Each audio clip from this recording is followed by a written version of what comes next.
Okay, so we're going to talk about area. Let's just briefly discuss what you're actually finding when you're finding the area of something. Um, yeah, it's kind of how much space it takes up. I guess you could look at it that way. Yes.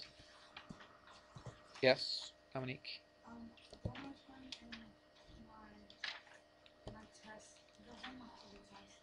Oh yeah, I forgot to collect that. I didn't collect that from anybody. Yeah, I'll do that at the end of this period. Yeah, the review thing for the test, I never did collect that. I need to collect that. Does that look kind of even? And then, yeah, this might not work out perfectly. We'll pretend though. That's pretty close. That's pretty close. Okay, everybody take a look at this. If you're going to find the area of something, everybody paying attention? Now I put a rectangle in here just to kind of get us going on this. If this is a rectangle, we can call this, do you remember how to find the area of a rectangle? You probably did this when you were a little kid. Yep, length times width. Okay, but I'm going to call it something different now. I'm not going to call it length and width. And if it's okay to call it that, I'm going to call it the base and the height. Good. Okay, I'll call this the base, and I'll call this the height. No, you don't need them, but I did that on purpose, though, for the first one, okay? Today is the 9th, I believe. Yes. All right, so I'm going to call the base and the height instead of length and width. All right, because on triangles, when you do the area of a triangle, they call it base and height, don't they? But then a rectangle, they call it length and width. Why do they do that? I have no idea. But we're just going to stay consistent and call it base and height. Now, of course, I could call this bottom one the base, couldn't I? And the right one the height. It's still the same thing. In fact, I could do this. I could have called this one the base and this one the height. It doesn't matter which one's which. All right, as long as the two different sides, one is the base and one's the height. Everybody got that? Okay. Now, if I wanted to find the area of this, what is the area? It's how much, somebody said how much space it takes up. And that's an okay way to look at it, all right? Or how many squares can you fit inside of that particular figure? Okay, how many squares can you fit inside of that figure? That's basically what you're doing when you're finding the area of something. Yes, exactly right. So how many squares can fit in there? Well, I broke this down so they look like squares. Okay, that's why I did that on this particular one. So how many squares do you have? 1, 2, 3, 4, 5, 6, 7, 8. There's 8 of them. Or I could say this. How many across? There's 4. How many up and down? There's 2. Now, like if I was going to count, pretend all the rows had the same amount of chairs, I don't have to count individually each chair, do I? I count across, right? And I count down. And then I do what to those two numbers? Multiply them together, right? You know, you've known how to do that since you're a little kid. It's the same thing here. I count across this way and across down this way, and so that's how many. Now, if I had like 100 rows here and like 37 rows here, I don't have to count each individual block, do I? I count how many are across, how many are up and down, multiply them together, and I've got how many blocks are in there, how many squares are in there. So that's really the formula for this. So the area of this particular rectangle is equal to what? The base, what? Times the height. Now, this doesn't just work for a rectangle. That actually works with any parallelogram. Now we're going back, aren't we? Remember parallelograms? Yes? No? Maybe? Yeah, we remember parallelograms. Ask you to please dismiss the boys' middle school lacrosse. Thank you. What's that? Yeah, just a second. Let me switch this thing. What do I want to do? Shear, right? Is that what I do? I haven't done that in a while. Let's go 30 degrees and see what that looks like. That looks wonderful. All right, you want to go up a little bit to that? Okay. All right, so we know the area of a rectangle is base times the height, but it goes beyond that. You can even be more general. This is a, what kind of a figure is this? Parallelogram. Okay, both these sides are parallel and equal. These two sides are parallel and equal, and it's a parallelogram. So actually, the area of a parallelogram is the same exact thing. I don't like that little black line going through it. Let me shift that down just a little bit. There we go. All right, the area of a parallelogram is the same exact thing as the area of a rectangle. Well, a rectangle is a parallelogram, isn't it? All right, so you'd probably think that they would have the same formula. So the area of a rectangle is exactly the same. So the area, keep on putting that right through that black line. The area is equal to the base times the height of a what? Of a parallelogram. But if you look at this, we've talked about the base and height of parallelograms before. So let's think of what the base is. Let's label this, or you may. Watch. Which one of these would you probably consider the base? Give me, let's put letters here for reason. DC. Not D and C. DC. Right, line segment DC. All right, so DC would be a base. Which one's the height? Is AD a height? No. What do we talk about when we talk about a height of something? It's always what? It's perpendicular, exactly right. So if I go from here, people always say straight down, but what do we say? Perpendicular to the base. That red one right there is the what? That's the height. It's perpendicular. So DC would be the base. So that whole thing right there would be the base. And this line right here would be the height. Now, I don't have to take it from A perpendicular to here. I mean, watch, I could have, right? I could have had it right there. And that's still the height? Right there? Sure. I could have taken it right, whoops, there, and done this. That's still the height, isn't it? Follow me? It's the same distance, right? It's no different as long as it's a parallelogram. As long as this is parallel to this, sure, it's the same distance. Make sense? Let's go back to where it was. All right, scooch, scooch, scooch. There we go. Almost. There we go. All right, so that right there, we'll call that the height. Pretty simple. Let's. Now you may think it's kind of simple, but they're gonna challenge you a little bit on this. They're not always just gonna give you the base and the height. You didn't think they were gonna be that easy, did you? No. If they just told you if they told you the base was 10 and the height was 7, all right. I mean, how hard would that be? Okay, they could probably tell you the area and the height, and you got to find the base. That's algebra. Yeah, they could do a little bit of that, but what else do you think they're going to do here? Look what kind of a thing I have. I got a what? Try to find the angle. I got a, right, you might have to do Pythagorean theorem maybe to find the height. You could, they might give you an angle right here. You might have to do a trig function to maybe find the height. Or maybe look at it, maybe it's 45 degrees or 30, 60 degrees, right? And you have to know this. So there's all kinds of stuff that they could do. But lucky for you, you guys listened so well, and you've paid attention so well in the past, that all that stuff will come right back to your mind, and you won't have any trouble with this whatsoever, right? Right. Right. In our world. All right, so let's do an example, and we'll see what's going on. I mean, that should, yeah, I mean, you shouldn't have to go back and do it, but you should know how to do it already, correct. Yeah, so here's one. Let's do the parallelogram in white, and I'm gonna shear this thing, but let's make it go the other way just so it looks like, there we go. And it kind of looks like the one in the book. All right, here we go. There's our parallelogram. And what do they tell you? Oh, they throw another word in here. We've talked about this word already. But sometimes they might ask for the perimeter of something, like the perimeter of this parallelogram. Actually, they say find the perimeter and the area. That kind of makes sense because perimeter, it seems like they always teach it with area. Well, what's the perimeter? If I knew all 4 of these sides, how do I find the perimeter of it? Just add them all up. It's just the distance around the thing, okay? So if they ask you to find the perimeter, that probably shouldn't be that big of a deal for you. So they want you to find the perimeter and the area of this. And let's mark something. They tell you this right here. This may be actually pretty easy. We'll have to see. Let's make that a different color. And let's see. They tell you this little bit right here is 8. They tell you this is 17. And they tell you this is 21. All right, so that's what they tell you.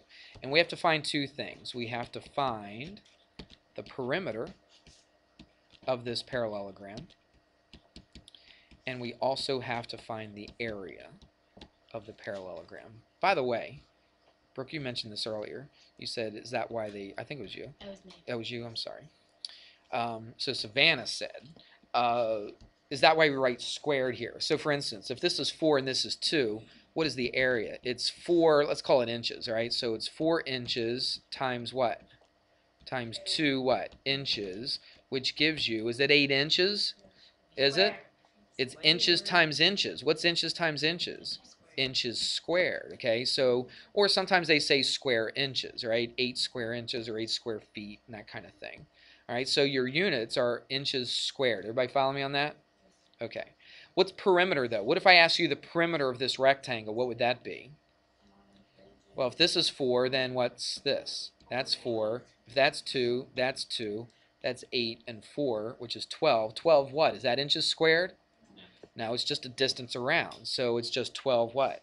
Inches. You follow me? So the perimeter is just in whatever the units are, and the area is always the units squared. Cubed, that's volume. We're going to do that in, I don't know if that's this chapter. I think it's in the next chapter we do volume, I believe. If time allows, we'll try to get to that. All right, so let's find the perimeter. So what are we going to have to find, first of all? Well, look, I don't know this part, do I? I could probably figure it out, though, couldn't I? It's the parallel. So Yeah, because look, this side You right might here is take- the same as this side, right? So this whole side right here has got to be 21, right? 21 minus 8, what's that? 13? Okay, so that's 13. What else can I find? As far as the perimeter, the other side's 17, right? Because the opposite sides are equal, aren't they, on a parallelogram? So if that's 17, that has to be 17. And I could just add those up. And really, did you even need to know that was 13? Really, all you needed to know that was 21, right? So 21 and 21 is what? 42. And then 17 and 17 is 34. And that is what? 76. So the perimeter is just 76. And let's see, do they put any units? They call it centimeters, all right? So it's 76 centimeters. So that would be the perimeter. That was the easy part. That was no big deal. It's the area is what we're concerned about, okay? So how do we find the area of a parallelogram? It's the base times the height. Well, what would I consider the base here? 21, right. That's right. I got to find the height, though, don't I? That's the height right there. And if it's the height, that's perpendicular. But this is actually a special triangle. Do you remember the special triangle? Remember 3, 4, 5? This is actually one of the other ones. This is an 8 something 17. You could always use Pythagorean theorem. It's 15. That's right. So that's why it's nice to sometimes know those Pythagorean triples. Do you remember that term? You could always do Pythagorean theorem and figure out what it is, okay? But if you remember it, it's just quick and easy, and you're on to the next thing. So the height is 15. So what do we do with that? 21 times 15. Who's doing that for me? What's 21 times 15? What is it? 315? Okay. It's in centimeters, so it's what? Centimeters what? Squared, right. So the area is centimeters squared. It's how many squares can you fit inside of this thing? You can fit exactly 315 squares inside of this. All right, that's what you're finding when you find the area. That's what you find when you find the area of something. It's how many 1 centimeter by 1 centimeter squares can you fit exactly inside of this thing. You can fit exactly 315 of them in there. Yeah, if they have one. I think they have some homework. Let me find one. Looks like all of these are like special triangles, like 45, 45, and 30, 60, 90.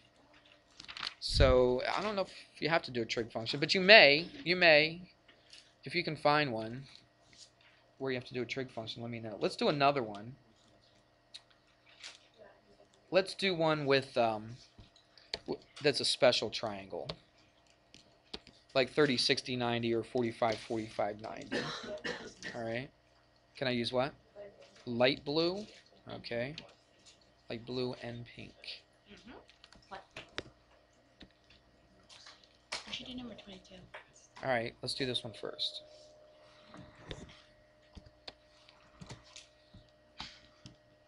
All right.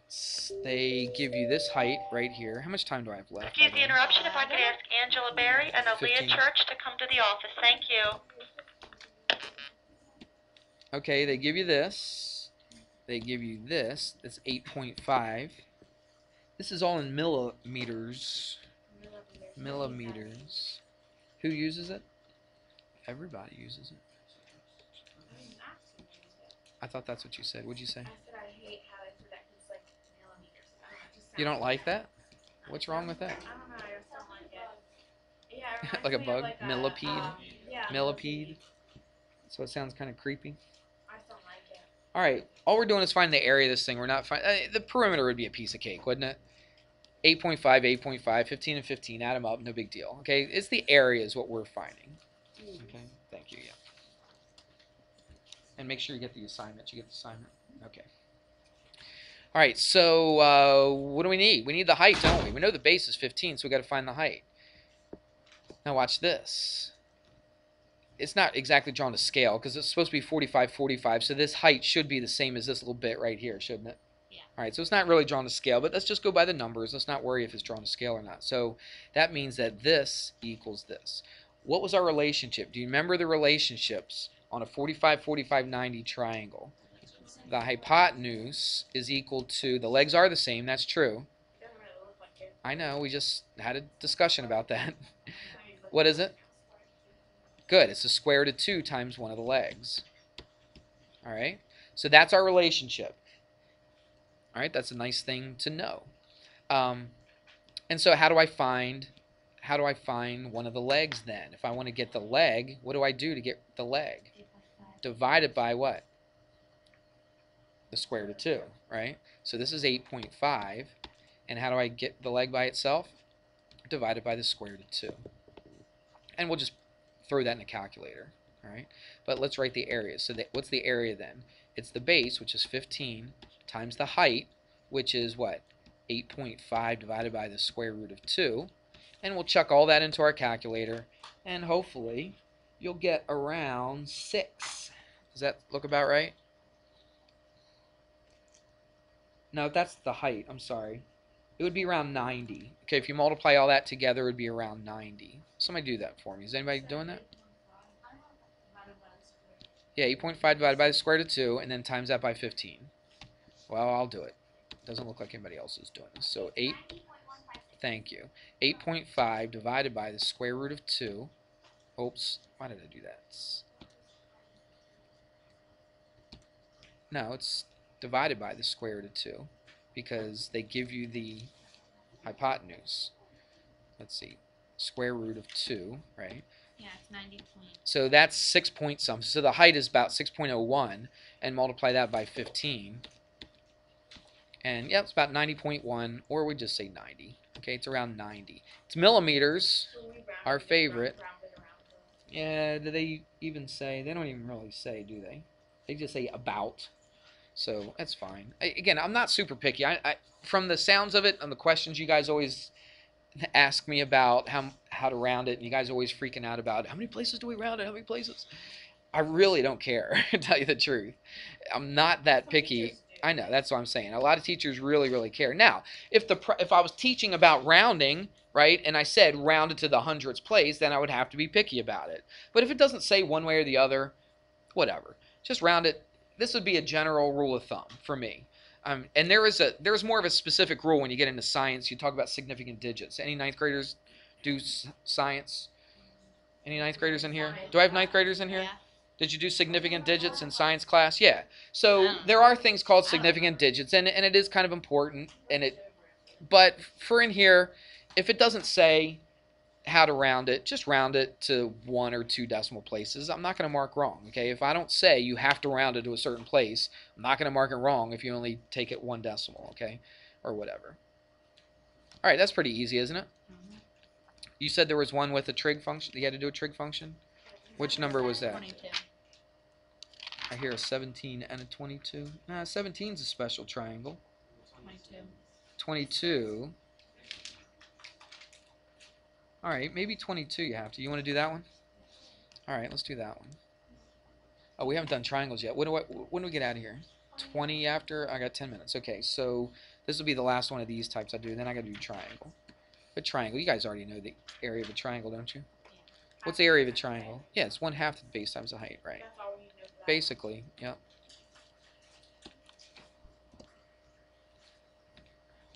Alright. Kind of looks like that, right?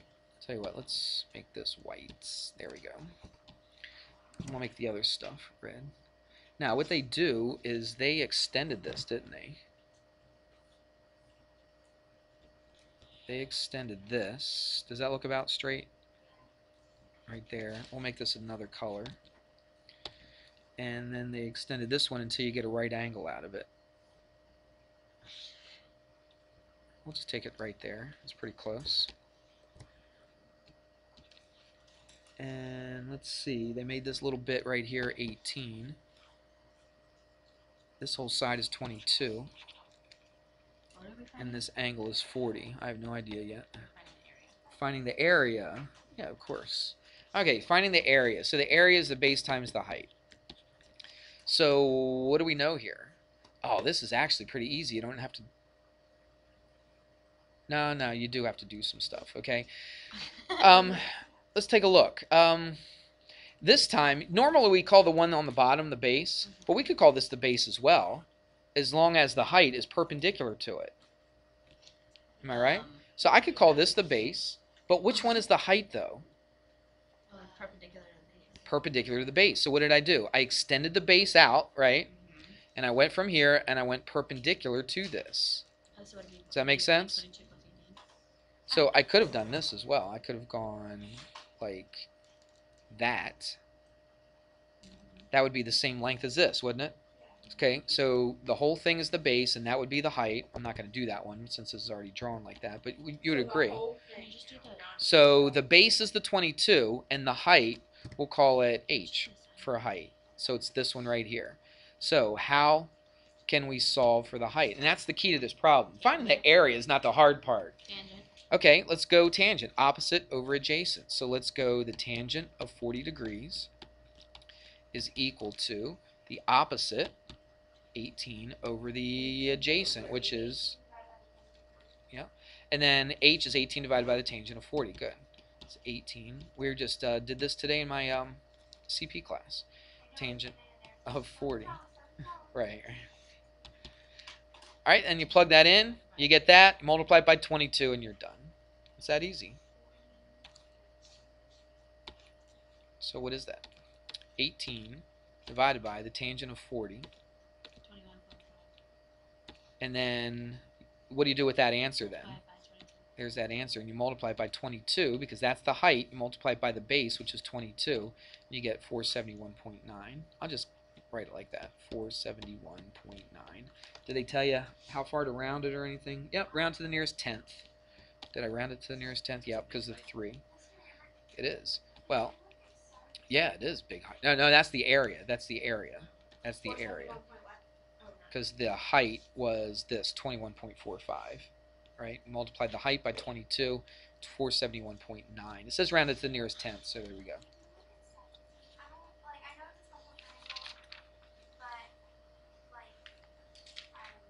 Well, they give you the, it's a 30, 60, 90, right? Mm-hmm. And they give you the hypotenuse, and you have to find what? The longer side. Isn't it 2 times? So what's the relationship? Isn't it 2 times the length? It's the long side is equal to the square root of 3 times the what? Short side. The short side. So you have to find the short side first. And then, then the hypotenuse is twice the short side. So you're going to have to find the short side first, and then you double the short side, and you got the hypotenuse. And the hypotenuse is your height. Make sense? So you got to find the short side, because you know the long side, and you find the short side by dividing by the square root of 3. Get that number, double it, and you get the hypotenuse. I don't know what the numbers are. Yeah, you just divide by 2, right? Yeah. All right, area of a triangle. Let's do this very quickly. Actually, I'm going to actually put a rectangle here. Why would I put a rectangle here? So you can make it into a Yeah, because I'm going to show you why it's 1/2. It's pretty easy, actually. Just draw a diagonal. And look, if this is the base and this is the height, exactly right. I got two triangles, don't I? And it divides those two triangles exactly into the same two triangles, right? So what's true? This is exactly half of the whole entire area, isn't it?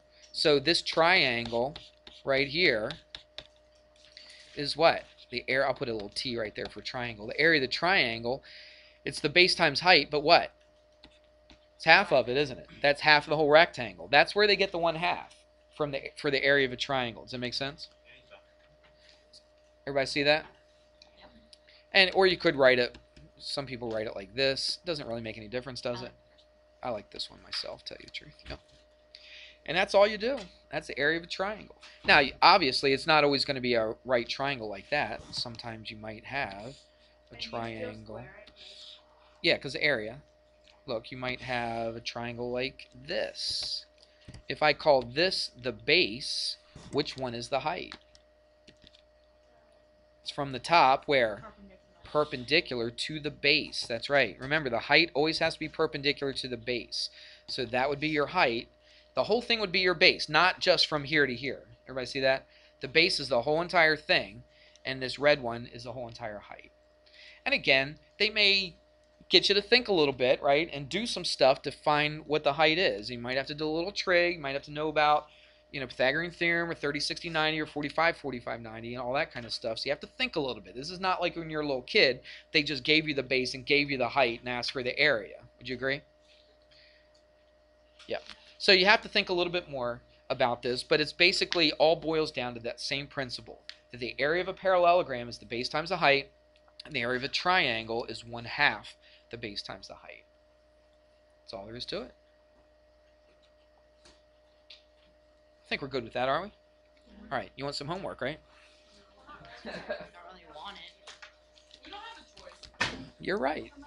Good. See, that's good. Just resign yourself to the fact that you're going to get it, and so you might as well just deal with it, right? It's the square root of 3 times, or it's a square root of 2, right? Yeah.